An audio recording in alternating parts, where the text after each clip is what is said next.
Em 1998, uma nova empresa foi fundada. Sua missão seria organizar a informação mundial e fazer com que fosse universalmente acessível e útil. Ela estima que precisará de 300 anos para atingir seu objetivo.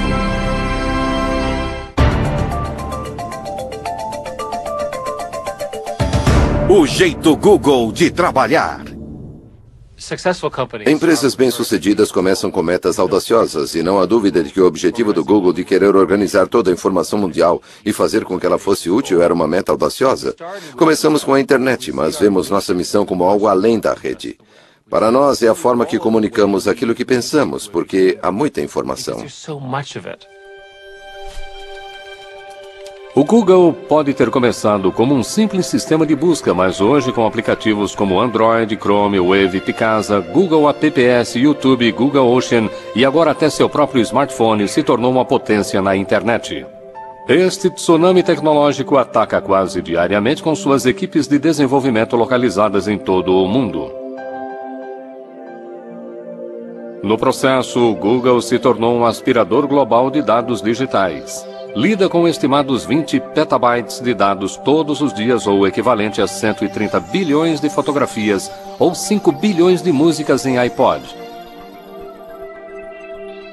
Também lida com mais de 1 bilhão de buscas por dia, e essas buscas deixam a pegada digital de cada pessoa que visita o site. Uma das coisas interessantes a respeito das buscas do Google é que é um banco de dados de intenções. É uma coletânea incrível do que se está pensando num determinado momento, com base no que se está procurando ou no que se está escrevendo em e-mails. E qualquer instituição que tenha acesso a isso pode ter poder sobre você, ou pode vir a afetá-lo de forma negativa. Sabem o que é isto? Alguém sabe o que é isto aqui? Os fundadores do Google, Sergey Brin e Larry Page. São as pessoas que estão acessando o Google pelo mundo. Certo. Não percebi o que era quando vi pela primeira vez. Mas foi isso que me ajudou a ter noção. Isto é o que processamos no escritório, que fica ligado em tempo real. E cada um destes pontos elevados representa cerca de 20 a 30 buscas. Obrigado, Sergey. O objetivo? Que o Google se transforme numa entidade que tudo sabe. Esta palestra deve ser sobre o futuro. Por isso pensei em tocar um pouco nesse assunto. E para fazer uma busca perfeita é necessário ser esperto. Na verdade, o sistema de busca perfeito seria a inteligência artificial. E estamos trabalhando nisso. É um tanto irônico que eles usem uma imagem de Hall, o computador do mal do filme 2001, Uma Odisseia no Espaço, ao promoverem uma mensagem tão benevolente. Em parte, queremos fazer do mundo um lugar melhor. If I ruled the world, every day would be the first day of spring. Em pouco mais de 10 anos, o Google se tornou um dos maiores participantes e dos mais incomuns do Vale do Silício. Nesse período, a empresa cultivou a imagem de uma presença ampla e benigna, mas essa percepção pública está mudando. Quando o Google começou a digitalizar milhões de livros, autores e editoras não responderam com vivas, mas com processos alegando violação de direito autoral. Logo depois do lançamento do Google News, a empresa passou a ser demonizada pela mídia impressa, que a acusou de destruir seu negócio publicitário e ser responsável pela queda das receitas advindas de circulação. O site do YouTube do Google, para os segmentos de música e televisão, é visto como um concorrente ameaçador atacando seus métodos tradicionais de gerar receita. E quando o Google começou a fotografar as ruas, escandalizou os protetores da privacidade. Independente do segmento para o qual o Google resolva se expandir, parece estar sempre acompanhado por confusão e revolta. E sempre há controvérsia. O Google volta ao lema corporativo que nasceu da aversão de um de seus primeiros funcionários à postura corporativa. Tendo vindo da Intel, lá no fundo eu tinha aquela ideia de não quero trabalhar em uma grande empresa. Eu estava interessado em algo que pudesse ser um pouco mais provocante e um pouco mais interessante e que talvez deixasse as pessoas um pouco desconfortáveis. Então, só de estar ali na reunião, eu estava tentando pensar em algo interessante. E aí apareceu na minha cabeça, não faça o mal. Quando entrei, pensei que era uma piada, que era apenas uma forma de fazer marketing dentro da empresa. E um dia eu estava sentado na sala, nunca vou esquecer, Estávamos conversando sobre publicidade e um dos engenheiros, chamado Ron, bateu na mesa e disse: "Isso é fazer o mal." De repente, a conversa parou. Foi como se todo mundo tivesse pulado da cadeira e se escondido embaixo da mesa. E aí a conversa se concentrou em se aquela mudança em particular era positiva ou negativa para os usuários. Acabamos não fazendo a alteração por esse motivo. Não é um lema ruim, mas está mal colocado porque está ficando cada vez mais difícil dizer que alguém não faz o mal. Se pensarmos no escopo das diferentes atividades em que os provedores de serviço estão envolvidos, não é mais só busca. Palo Alto, Califórnia. O sistema de busca Google nasceu no berço de inovação tecnológica que era o Departamento de Ciência da Computação da Universidade de Stanford. Larry Page e Sergey Brin se conheceram como estudantes de doutorado em 1995. Eles tinham muito em comum. Os pais dos dois eram professores universitários e as mães dos dois eram cientistas. Nasceram em 1963 e ambos cresceram com computadores e adoravam tudo que se relacionasse com eles. Nosso programa de doutorado é muito seletivo, mas não pensei quando os vi pela primeira vez. Uau! É a pessoa mais inteligente que já conheci. Héctor Garcia Molina foi um dos orientadores de Sergey Brin, trabalhando com ele em alguns problemas de mineração de dados. O que me chamou a atenção no Sergey foi a sua idade. Ele entrou aqui como doutorando aos 19 anos. Essa era a primeira coisa que chamava a atenção ao vê-lo. Era um rapaz muito jovem que sabia muito e era muito inteligente. Sergey Brin nasceu na Rússia, foi um prodígio da matemática que amava nadar e fazer ginástica. Larry Page foi um inventor buscando mudar o mundo. Em algum momento, não sei exatamente quando, eles se conectaram e começaram a trabalhar juntos no sistema de busca. Eles criaram seu sistema de busca inicial usando computadores prontos e tiveram que implorar para que a universidade emprestasse alguns computadores. Depois de estourarem o limite do cartão de crédito, conseguiram algumas soluções engenhosas para suas finanças limitadas. Larry, então, descobriu que ficaria mais barato se comprassem os discos individuais sem os cases. E montaram suas próprias máquinas, conseguindo mais capacidade de armazenamento pela mesma quantia. Com uma estrutura feita de blocos de construção de brinquedo e o molho secreto de algoritmos que chamavam de backrub, eles montaram um novo sistema de busca revolucionário. Era imediatamente perceptível que a ordenação das páginas era significativamente melhor do que aquela fornecida pelo Alta Vista. Em meados de 1990, o Alta Vista, assim como a maioria dos outros sistemas de busca, olhava apenas o texto, classificando os resultados com base em quantas vezes uma palavra-chave aparecia. O sistema de busca de Larry e Sergey era muito mais sofisticado, com um algoritmo matemático que olhava o número de links de e para os sites da internet. Quanto mais links, maior é a classificação. A primeira busca que digitei no Google foi a taxa de câmbio canadense. E ele me deu exatamente a informação correta que eu poderia querer sobre aquela taxa de câmbio. E eu fiquei... Odeio usar o termo maravilhado, mas fiquei maravilhado por ter conseguido encontrar exatamente o que eu queria com tanta rapidez. Acho que perceberam que um projeto de pesquisa de universidade não lhes daria o escopo e a escala necessários para que o sistema funcionasse. Então disseram, vamos tirar uma licença, vamos sair, montar uma empresa, deixá-la funcionando e aí voltamos para terminar a pesquisa. Larry e Sergey preparavam-se para deixar Stanford para dar início à sua empresa de sistema de busca registrada como Google. Grafia errada de um termo matemático para 1 seguido de 100 zeros. Enquanto isso, continuaram participando do programa de ciência da computação. Me apresentaram um trabalho que já tinham feito no sistema de busca e, devido aos meus interesses, eu queria fazer parte daquilo. O Google ganhou seu primeiro funcionário, Craig Silverstein, um colega do doutorado. Éramos os 3 no começo e parece que durante uma eternidade fomos só nós. Nós nos importávamos muito com a adequação à cultura. E recusamos a contratação de algumas pessoas que, embora fossem tecnicamente muito qualificadas, não tinham a personalidade certa para trabalhar conosco. Os 3 doutorandos de Stanford abriram a sede da empresa naquele clichê do Vale do Silício, numa garagem. A empresa começou a se expandir. Entrei em janeiro de 1999, alguns meses depois de terem começado. Havia na época mais 4 pessoas na empresa, incluindo Larry e Sergey, e eles alugavam metade de uma casa de alguém que ainda morava lá, e que hoje é um dos vice-presidentes do Google. E todos os computadores estavam trabalhando em escritórios ou quartos. A garagem estava incluída, acredito que tínhamos uma impressora lá, e tínhamos uma mesa de ping-pong, mas a empresa não era toda na garagem. Trabalhamos na garagem, eu fazia questão disso. Talvez fosse um dia por mês ou um dia a cada 2 meses, mas eu fazia questão de que de vez em quando nós entrássemos naquela garagem e trabalhássemos um pouco ali. E eu queria poder dizer aos outros, num momento como este, que começamos numa garagem, para fins de registro. Começamos numa garagem, só que foi numa garagem que tinha aposentos e uma casa. Quando o Google ficou grande demais, mudou sua sede corporativa para um escritório normal no centro de Palo Alto.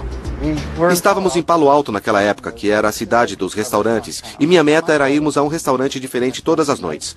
Jantávamos e almoçávamos fora o tempo todo.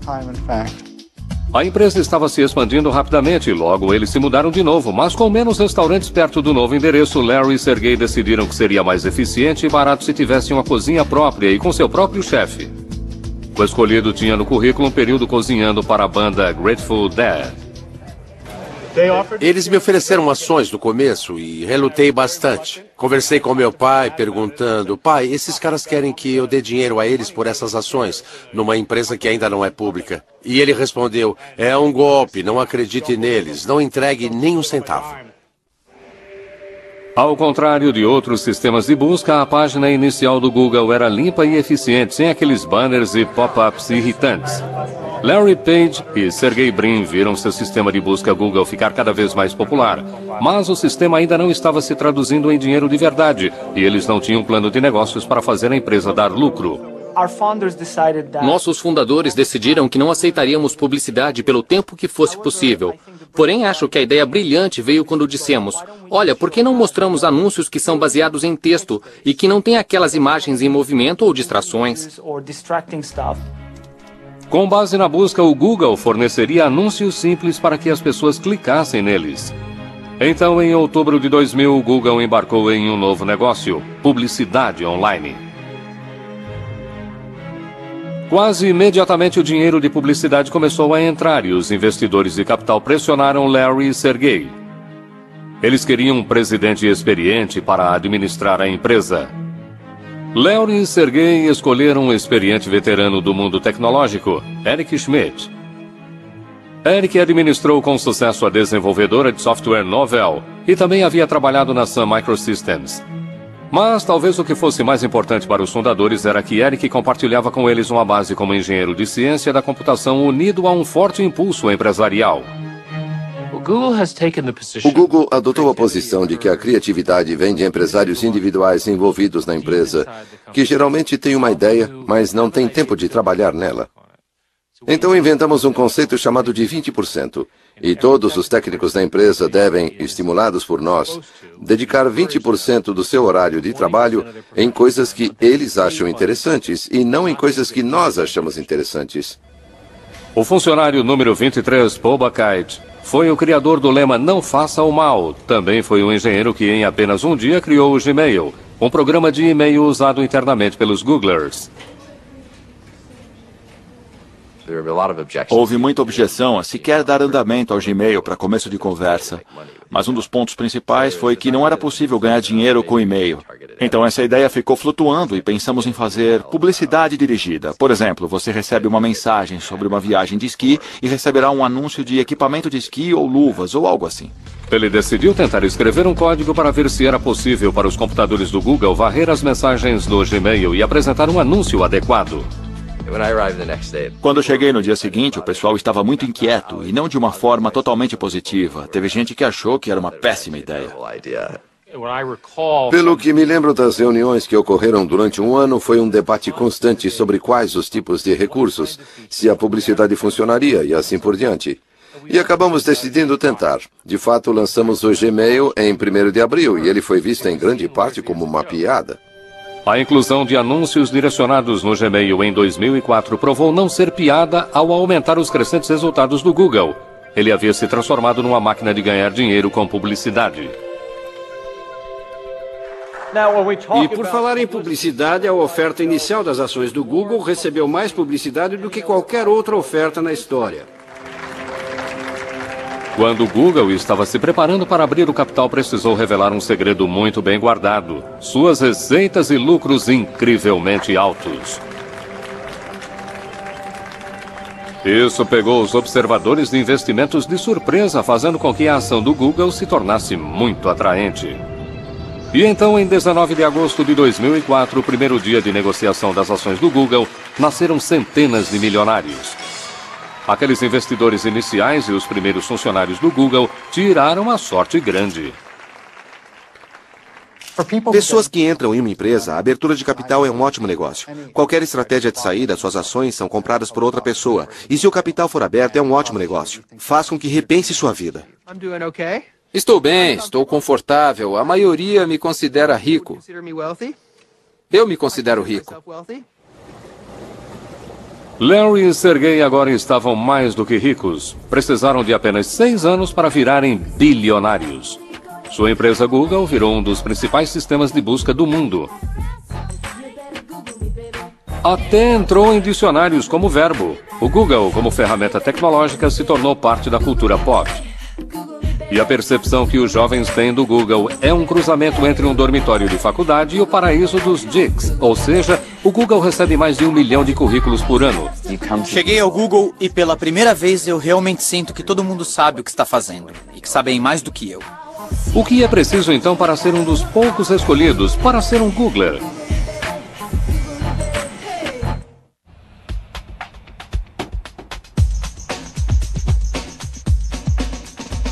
O Google PAX, como é conhecido pelos Googlers que o habitam, é montado de forma a fazer com que se sinta o melhor e mais brilhante. E que merece aquelas refeições incluídas, o serviço de massagista subsidiado, a lavanderia gratuita, assim como o barbeiro sobre rodas.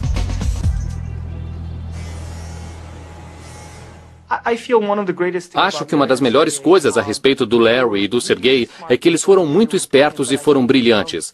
Mas acho que uma das melhores coisas que fizeram foi terem se cercado das melhores pessoas, as mais brilhantes que puderam achar. O Google recebe mais de 1 milhão de currículos por ano, mas para entrar para a turma dos 20 mil Googlers no mundo todo é necessário passar por uma série terrível de testes e entrevistas.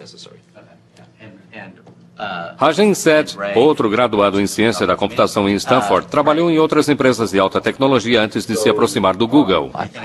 Acho que passei por algo entre 10 a 15 entrevistas na época. E finalmente minha última entrevista foi com Larry. Literalmente cheguei um dia e me sentei no escritório do Larry Page e fui entrevistado por ele. E foram muitas perguntas difíceis. Eu não sabia direito como tinha me saído, mas parece que ele gostou bastante de mim, a ponto de decidirem me fazer uma oferta. Entre os funcionários mais queridos no Google, logo depois dos engenheiros de ciência da computação, estão os novos contratados, chamados de APMs, ou gerentes de produto associados. Uma grande parte do motivo pelo qual o Google contratou associados, como no meu caso, gerentes de produtos associados recém-saídos da escola naquele momento, foi para poder educar esses futuros gerentes de produtos como eu, da forma que o Google queria que eles fossem. A maioria é de jovens recém-formados, com notas incrivelmente altas e recebem muita responsabilidade e autoridade no começo de sua carreira. Não estamos priorizando isso agora, mas não achamos que será possível substituir a página inicial desde o primeiro dia. Dentre a safra mais recente dos APMs está um canadense, Jeff Harris.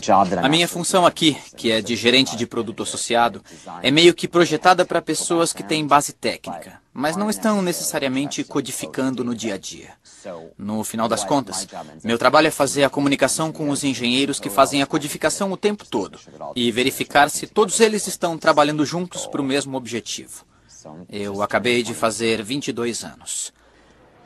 Acho que a maior surpresa de se trabalhar no Google é como são abertos a respeito de tudo que estamos fazendo.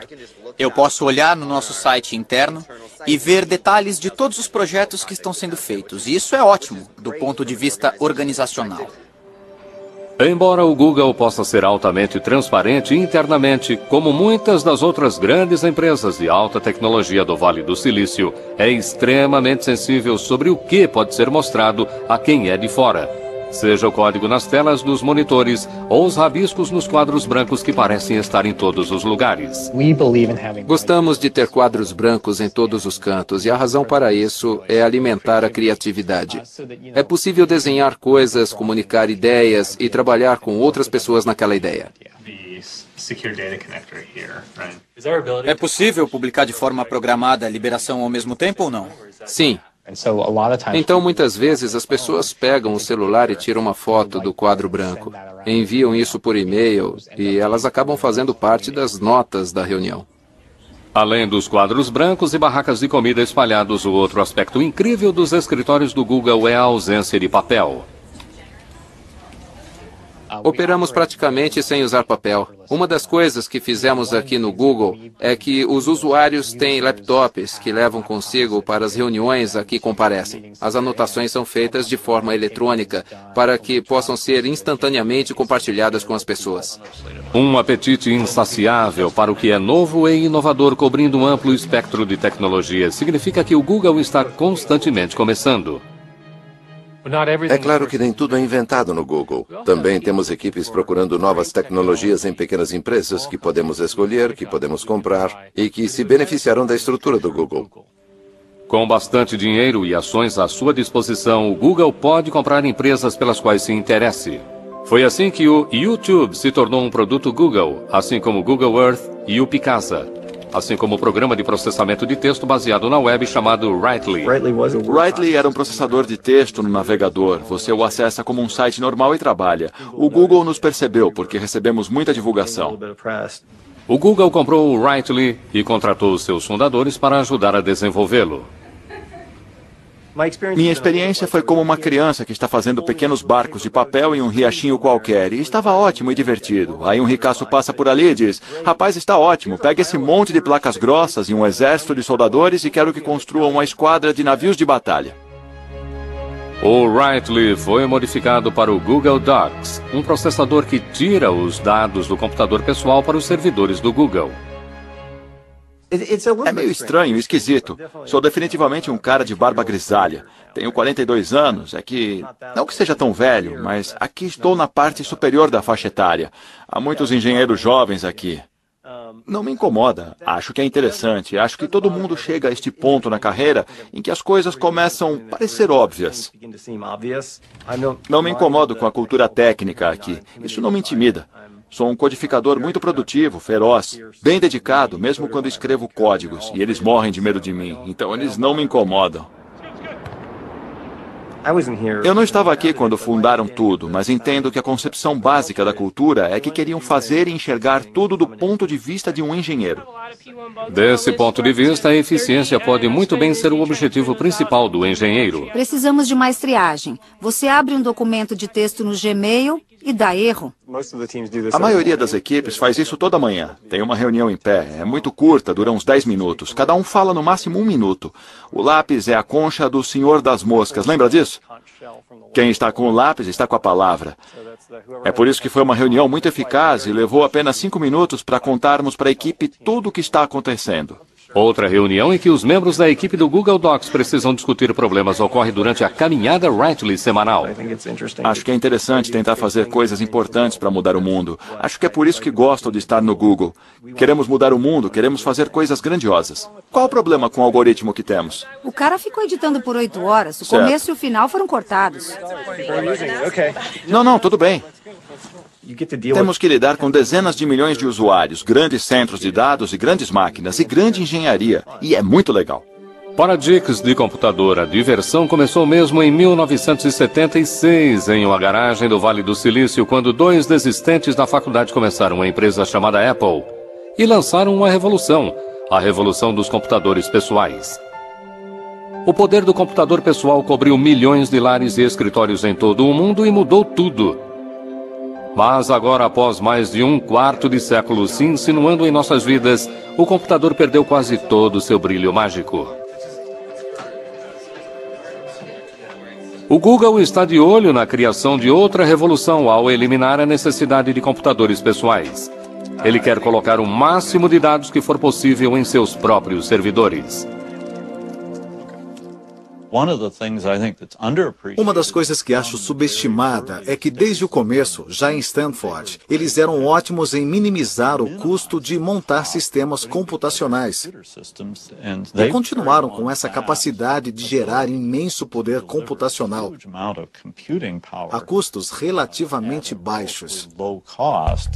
Desde seu começo, o Google definiu como prioridade produzir o mais barato possível todos os seus servidores em instalações de armazenamento para lidar com sua vasta busca e registro da internet. E conforme a internet cresceu, o mesmo ocorreu com a necessidade de capacidade computacional. O Google constrói grandes centros de dados. Usamos componentes de computadores pessoais e construímos muitos sistemas especializados agora para lidar com o tipo de escala que é necessária. A escala está no coração do Google. Não apenas o Google tem acesso a poder computacional quase infinito, mas o que talvez valha mais é o fato de ter acumulado uma coleção incrível de dados.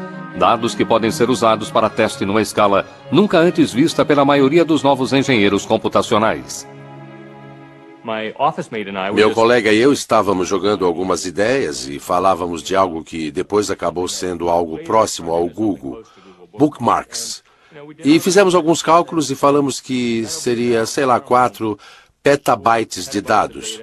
Não é tanto assim. E aquela sentença, 4 petabytes de dados, não é tanto assim. É algo que, antes de eu ter ido para o Google, teria sido um choque ouvir essas palavras saindo da minha boca. Aqueles chocantes 4 petabytes são equivalentes a 4 milhões de gigabytes, números tão gigantes que é quase impossível para a compreensão de simples mortais. Conforme a memória aumenta de capacidade e reduz no preço, o Google está passando para algo chamado de computação em nuvem.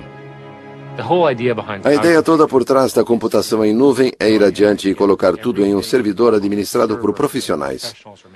O problema hoje é que todas as suas coisas estão em seu computador. Se ele cair, quebrar, se apagar, é um desastre.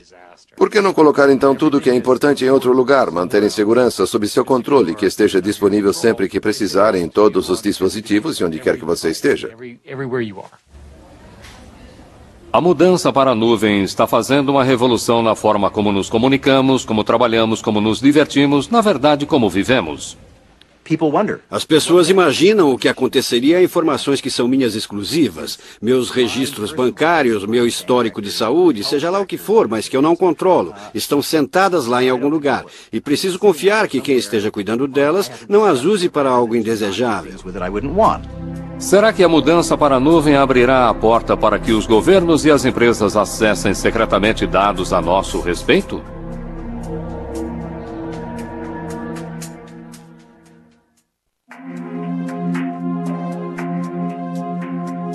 Se os dados digitais de todos forem passados para as nuvens computacionais, onde é que essas nuvens ficarão? Uma delas tocou o sopé das montanhas Blue Ridge, na Carolina do Norte. Este já foi o centro da produção moveleira americana. Aí, na década de 1980, o trabalho barato do exterior acabou com os empregos, deixando para trás uma economia devastada e uma quantidade incrível de eletricidade ociosa. Acontece que os centros de dados computacionais são consumidores vorazes de eletricidade para alimentar os servidores e resfriar vastas quantidades de água usada para refrigeração. A cidade de Lenoir tinha bastante de ambos, e aí, no final de 2005, o Google chegou, mas veio coberto por sigilo. Do ponto de vista do Google, pelo menos como eu entendo, foi que aquela corrida para construir esses centros de dados é tão intensa e a informação, pelo menos da forma como eles veem, é tão exclusiva que eles não queriam que nenhum de seus concorrentes soubesse o que estavam fazendo. T.J. Hoare é advogado e vereador do município de Lenoir e esteve envolvido nas negociações a portas fechadas com o Google. Eles nos deram informações que não podíamos revelar para mais ninguém. O Google definitivamente tinha uma atitude do tipo, olha, ou é do nosso jeito ou tchau. O que oferecemos é isso aqui, é pegar ou largar. O governo local e estadual, desesperados, estavam mais do que prontos para chegar a um acordo que trouxesse o Google para esta área devastada. Ofereceram a ele um benefício fiscal de 30 anos sobre propriedade e equipamentos. Estima-se o benefício em $160 milhões por um período de 30 anos. Destes armazéns digitais, cujo custo se estima em 600 milhões de dólares cada, sai um fluxo contínuo de dados. Aqui estão os e-mails, as fotografias, as músicas, os vídeos, os mapas e as buscas que fizeram do Google uma potência de coleta de dados. O Google não divulga quantos centros de dados possui em todo o mundo, mas os rumores são de que há 3 dúzias deles no mundo todo. Todos conectados digitalmente e todos firmemente plantados no solo. Mas isso pode mudar. O Google registrou uma patente para construir centros de dados no mar aberto. Alimentados pelas tecnologias mais recentes de aproveitamento da energia das ondas, os servidores do Google ficariam em balsas. A expectativa é que esses servidores marítimos seriam muito mais baratos e certamente não haveria impostos sobre imóveis e propriedades a pagar. Ainda precisam construir um modelo que funcione, mas o Google é uma empresa que gosta de se mover rapidamente quando se trata de tecnologia de ponta. Porém, o Google não teve pressa quando se tratou de abrir um escritório na China. O crescimento no uso da internet na China é incrível. Até 2009, seus usuários de internet ultrapassaram toda a população dos Estados Unidos.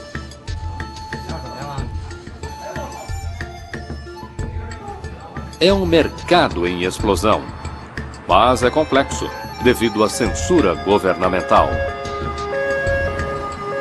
Demoramos a entrar na China. O motivo era a nossa preocupação com algumas leis sobre conteúdo. Para o Google abrir escritório na China, ele teve que concordar em bloquear certos sites de seus resultados de buscas.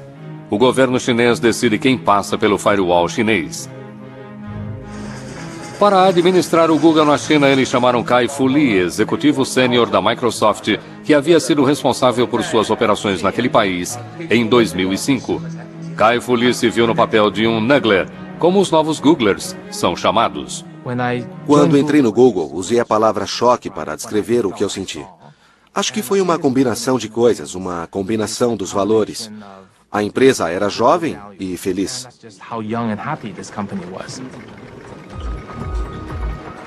Meu objetivo era fazer a cultura do escritório do Google China o mais próximo possível à do escritório do Google em Mountain View.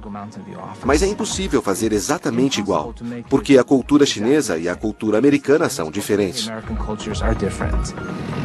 Nada separa essas duas culturas mais do que quem está realmente usando a internet.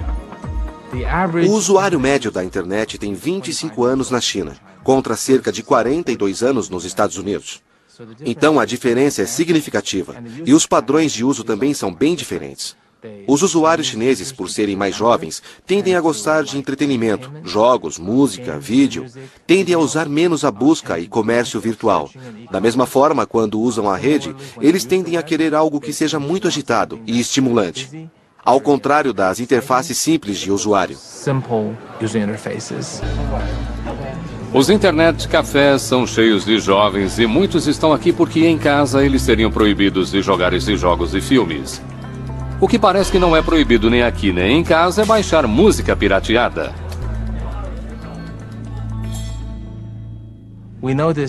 Percebemos que a maioria dos usuários chineses na internet baixam música pirateada ou sem licença por meio de outros sistemas de busca, e que isso se tornou um hábito.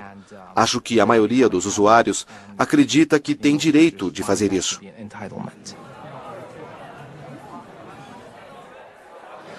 Nossos esforços, então, para tentar implementar talvez um serviço pago, ou pago por download, ou até mesmo um serviço de assinatura, acabaram com uma conclusão muito clara. Nunca daria certo. Um engenheiro do Google e um gerente de produto usaram seus 20% para gerar o Google Music, um programa gratuito para baixar músicas que tem o apoio das principais gravadoras. Esperamos encontrar a fórmula que seja não somente bem-sucedida, popular, mas também lucrativa para as gravadoras, nossos sócios e para nós. Embora o governo chinês pareça tolerar a pirataria de música, parece ter menos paciência com o Google e recentemente o acusou de divulgar pornografia. O Google é registrado na China, por isso precisamos seguir as leis chinesas. Qualquer lei. Nossos funcionários são cidadãos chineses. Eles precisam seguir as leis chinesas onde quer que trabalhem.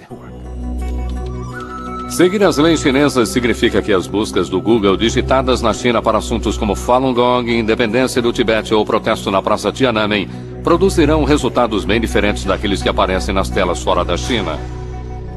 E foi assim que operou por 4 anos, quando em janeiro de 2010, o Google anunciou que parou de censurar os resultados da busca devido a um grande ataque cibernético originado na China, cujo alvo foi a propriedade intelectual do Google e as contas de Gmail de ativistas chineses de direitos humanos. Embora a China insista que suas leis devem ser obedecidas, o Google avisou que se as conversas fracassarem com o governo chinês para operar um sistema de busca sem filtros, ela terá que fechar as operações naquele país. Porém, não houve conversa com o governo dos Estados Unidos quando, logo após o 11 de setembro de 2001, foi aprovada a legislação que lhe deu autoridade ampla de vigilância, permitindo acesso inédito às pegadas digitais das pessoas. E esses poderes são muito amplos agora. Vão desde o acesso a relatórios de crédito de indivíduos até acesso a seus dados de comunicações. Até chegar a ser capaz de enviar uma carta para qualquer detentor de dados e dizer: por favor, revele todas as informações que possuir sobre esta pessoa, sem dizer nada para elas. E não pode contar a ninguém. Essa é a ideia de uma Carta de Segurança Nacional. No Centro de Privacidade Eletrônica, em Washington, D.C., o diretor Mark Rothenberg está preocupado com as novas informações digitais que estão migrando para as nuvens dos centros de servidores computacionais. Não estou dizendo que o governo não deva ter acesso às informações em circunstâncias adequadas. Na verdade, em algumas instâncias, é vital perseguir atos errados e investigações criminais. Mas precisamos de supervisão, precisamos de responsabilidade, precisamos de transparência. E o problema com a computação em nuvem é que será muito mais fácil para o governo entrar neste tipo de vigilância de forma secreta, sem que as pessoas saibam que suas informações pessoais, seus registros comerciais estão sendo acessados. Pedi a pessoas no Google que me informassem quantos mandados e liminares recebiam todos os meses. Não era preciso dizer mais nada. Não precisavam dizer do que tratam todos os mandados ou liminares. Só um número. Quantos recebem? Mas eles não gostaram dessa sugestão e rejeitaram logo de cara. Conforme a jamanta do Google continua digitalizando tudo que encontra pelo caminho, ela acumula novos partidários. A cidade de Washington, D.C., optou por se libertar do Microsoft Office e mudou para um conjunto de aplicativos Google. A oferta do Google de uma vida mais barata, mais segura e mais colaborativa em sua nuvem se mostrou atraente demais para rejeitar. A questão da confiança é central em toda a nossa marca. Se o Google quisesse violar a confiança de alguém, a imprensa acabaria conosco e as pessoas não divulgariam suas informações, deixariam de fazer buscas, nossa receita cairia. Seria então terrível para a nossa empresa e para as pessoas. Essa questão é levada muito a sério. Há quem não confie nesse altruísmo ingênuo de que estamos realmente tentando fazer produtos para melhorar os usuários. Há quem veja segundo as intenções que estamos tentando controlar o mundo ou sei lá o que pensam. Mas o que eu posso dizer? Ainda pensamos como universitários. Não pensamos dessa forma. Mas o Google também precisa se preocupar com um grupo de jovens empresas prontas a mudar o mundo da busca. Descartando o modelo original do Google de um sistema de busca concentrado em dados, elas estão abordando a busca de outro ângulo. Elas querem reunir o poder do que se conhece como sabedoria dos amigos. Acho que é isto que vai definir os próximos vários anos do que será a internet e o mundo. Por que alguns dos principais proponentes da busca social são ex-Googlers prontos e dispostos a desafiar seus ex-patrões?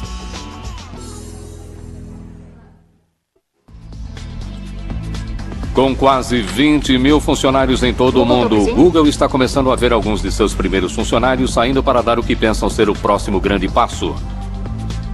Em um bairro simples de São Francisco, uma jovem empresa da área de internet tem bastante DNA corporativo do Google.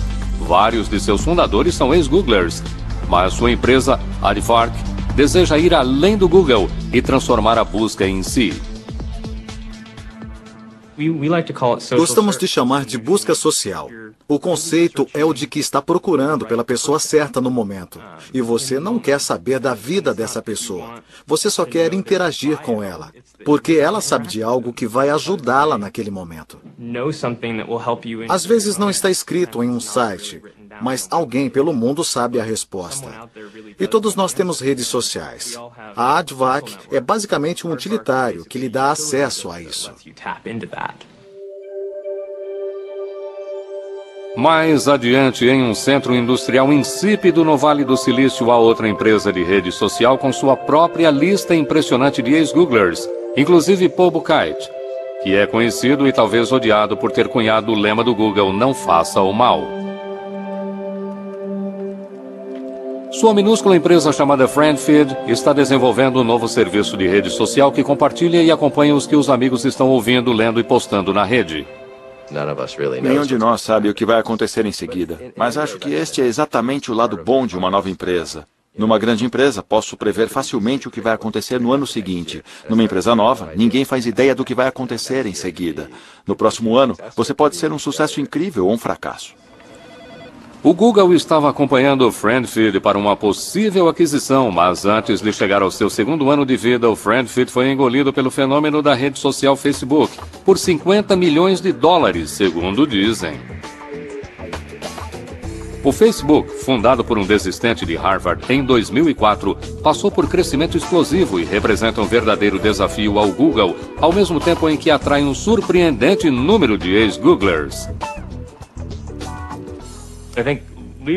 Acho que sair do Google e optar por vir para o Facebook só demonstra como estou compelido e convencido da importância da missão do Facebook. O Facebook e o Twitter são atualmente as redes sociais mais usadas e eles perceberam que essas recomendações, baseadas em amigos, é uma forma de busca muito distante dos algoritmos e cálculos frios do Google.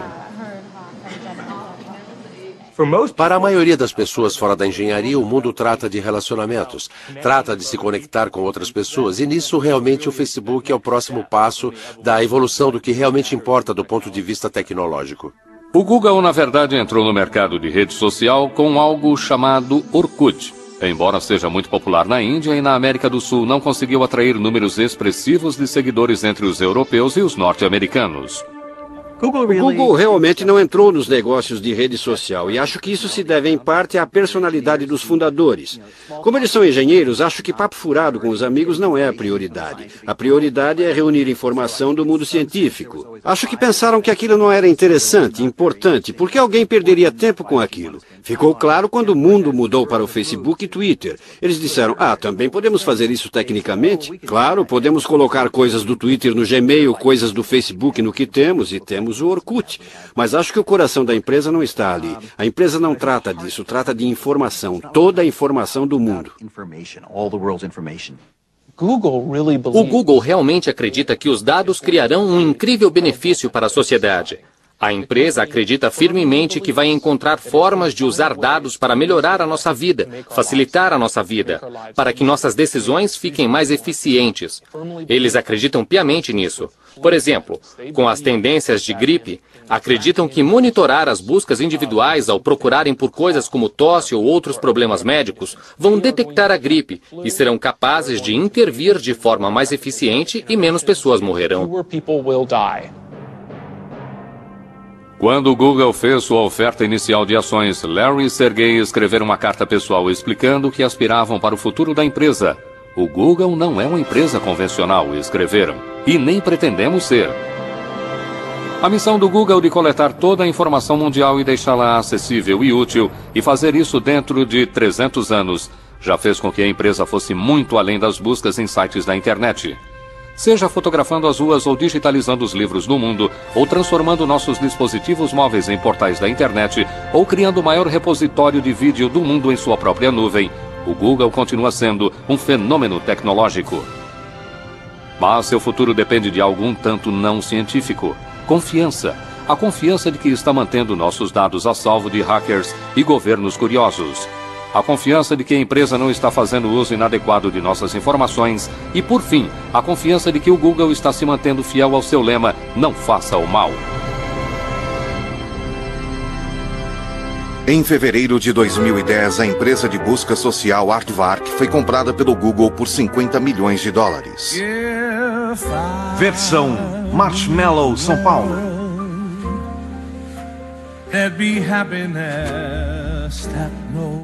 Próxima quarta em Tabu América Latina, drogas ancestrais. No Nat Geo.